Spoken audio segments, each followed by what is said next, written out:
Yo guys, it's RDS, Rodney, wherever you guys want to call me, and I'm back again for another video. This is basically the part 2 to the previous video. This is taking a magnifying glass and looking very closely at the group interview stage. Now this stage is crucial and it's probably the biggest part of the application process for any apprenticeship. So I thought, why not focus an entire video on this element? Now, as I said in the previous video, all this advice can be applied to any apprenticeship. I got an offer from the Big Four and I wanted to look into the financial sector. However, if you're looking into anything else, project management, there's all sorts of apprenticeships out there. This is still applicable and it's actually going to be very, very useful because no matter what the apprenticeship type, you are obviously going to have to go through a group stage interview. And this video is going to help you get past it with flying colors, just as I did both times and got my 2 offers from the Big Four firms. I highly recommend that if you're watching this, you go back and watch my video on how I got those 2 offers in the first place. I gave 5 very key and crucial tips. I went into lots of detail there, so make sure you go and check that out first before you watch this video. But if you just want to look into the group interview stages, I hear it, I understand. And as I did with the other video, this video is going to be timestamped. So there's going to be different sections. Each section is going to be timestamped. So if you want to skip, feel free to skip through and go to the different parts you want to go to. But if you just want to get a general overview, and what I would recommend is to just watch the whole thing because this is looking at a very particular part of the application process. Anyways, my first piece of advice that I will give as someone that has got an offer from the Big Four is to remain presentable. And the group stages, your chances are, because of COVID, it's going to be online. However, some, for example, one of mine, I had to go in there in person. Now, regardless of if it's online or in person, you need to remain presentable. Now, the same way now, for example, I'm wearing the shirt for a video. I don't usually do stuff like that, but be presentable. If you're online, make sure that you go into a silent room, no sort of disturbances. Doesn't mean you need to buy a ring light like me, but make sure you're near a window. You can clearly see every part of your face. You're sitting upright. All of these key things are so important, and you actually do see the difference. So make sure that's the case, and you can also use this for the video assessments too, because those tend to be online. So make sure you apply that to this too. Remember how important first impressions are. These are going to be the first time that these recruiters are going to see you, so you want to make sure that you're looking presentable, looking sharp, and looking like someone they want to hire. Now, the second key piece of advice I can give as an offer holder from the Big Four firms is when you're doing tasks, always be a team player.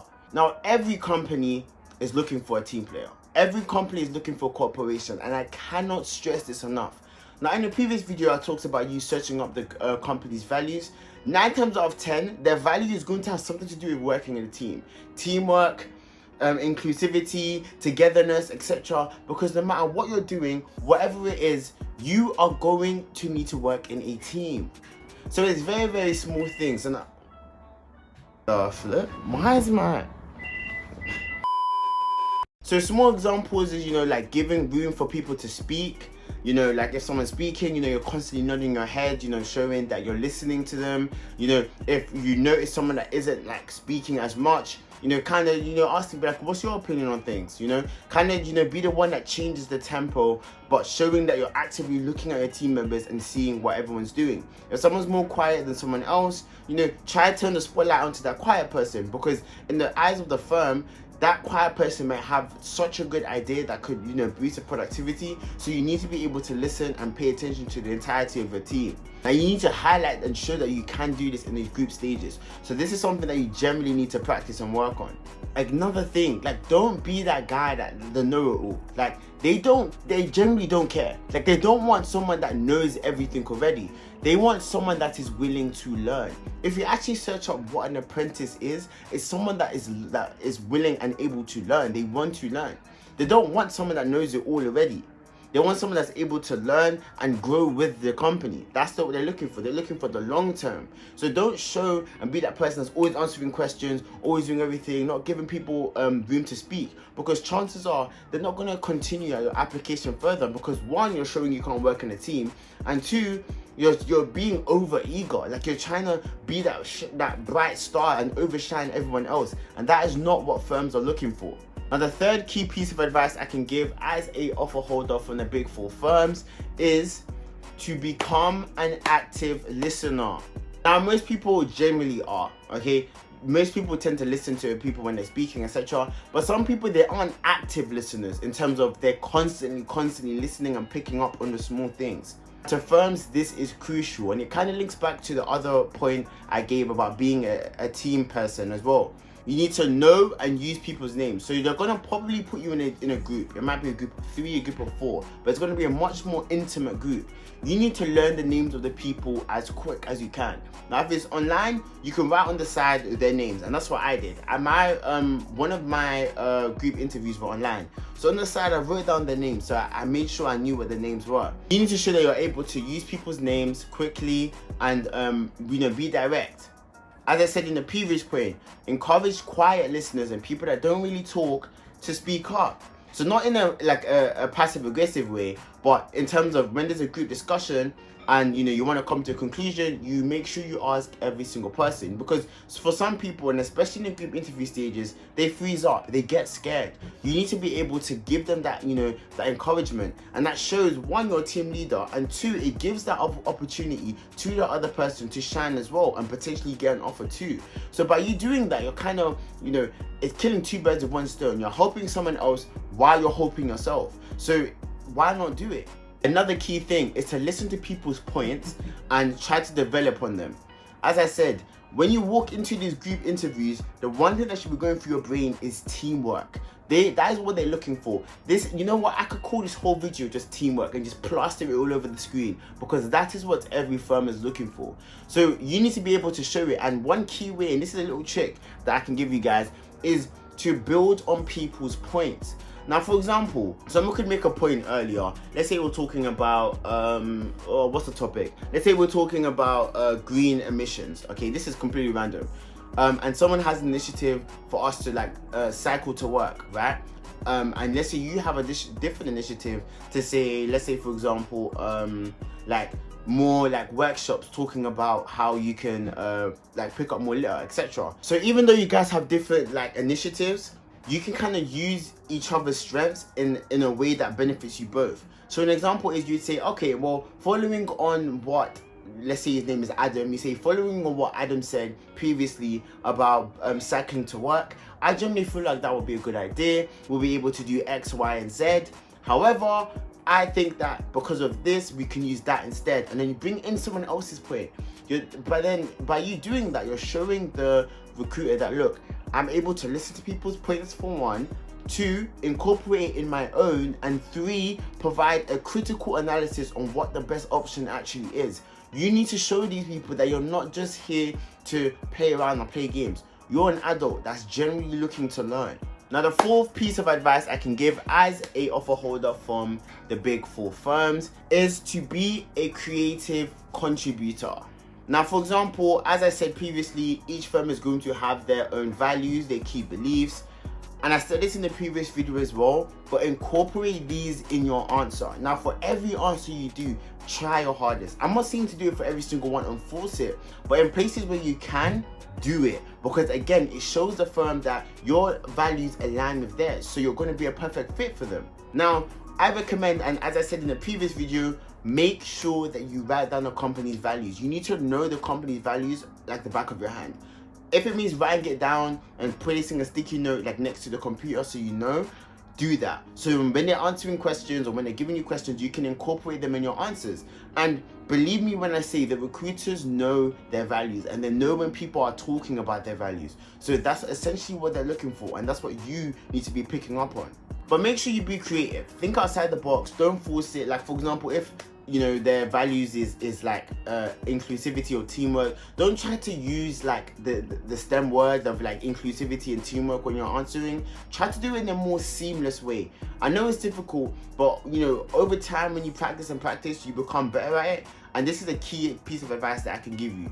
Learn and practice that. And the final piece of advice I can give to you guys as a offer holder from the big 4 firms is to provide structure to the conversation.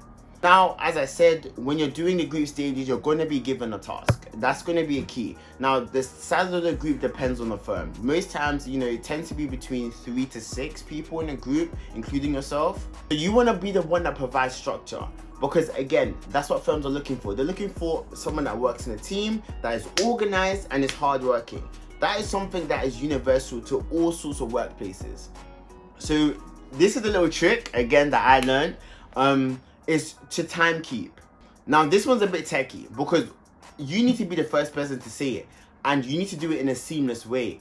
I was lucky enough, I was able to say it, and I said it quickly. And let me give you an example. So once you start your first activity, they tend to give you a time limit. They say, all right, well, we're going to give you 20 minutes to come up with an initiative for X, Y, and Z. Now, it's at that point where you say that, look, guys, I'm willing to time keep so we can keep track on time, etc.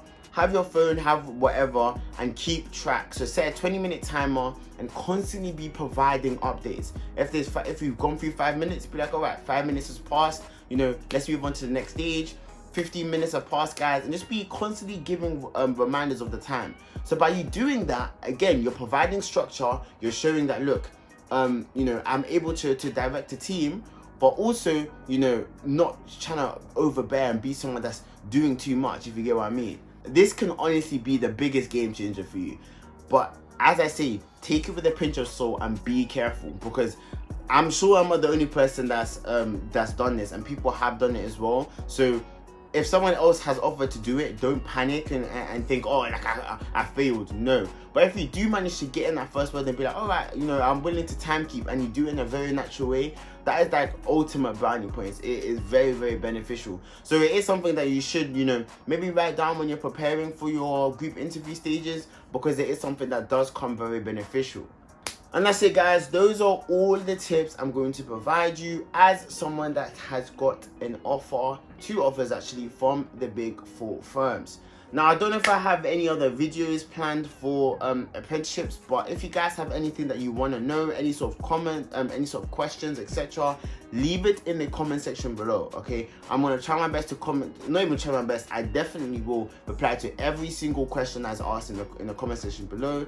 If you have a video that you want me to do in terms of like with apprenticeships, again, comment down, and if it's good enough, I generally will sit down and make a whole video on it. Like even now, I've got like my notes on a iPad, so I may, you know, make like a little thing where you guys can download these notes and keep them on you, so you don't have to constantly go back to my video. But we'll see about that. If you guys want in the comments, let me know. Again, guys, we're going crazy. As I said, we are trying to hit 1K. So subscribe. If you guys are new, subscribe. We do lots of things here, lots of things with lifestyle. We've got vlogs coming up, but I will keep up the apprenticeships, you know, because I am starting in September. So there's going to be all sorts of things. I'll be able to give you, you know, sort of a day in the life, etc., and keep it real. Because a lot of the times you watch these videos, people don't tend to keep it real. They try to show all the best sides, they don't show the hard sides. But I'm going to be realistic, I'm going to be real and just raw, okay? Because that's the type of content that I was looking for. And because I couldn't find it on the internet, I'm going to be the one to provide it. So that's going to be my job there. Anyways, guys, thank you. As I said, we are going insane. Let's keep this hype train up. Leave a comment, leave a like, and subscribe. And I'll catch you guys on the next one. Let's speed this up, man. We're out. Yo, hop in the ride with 4 or 5 guys. Left with that shit on full cool. Tell them to bin that dry. Didn't want beef with us, why? Cause it comes with fries. Told them keep up the internet talking, then let's see if you can survive. Look.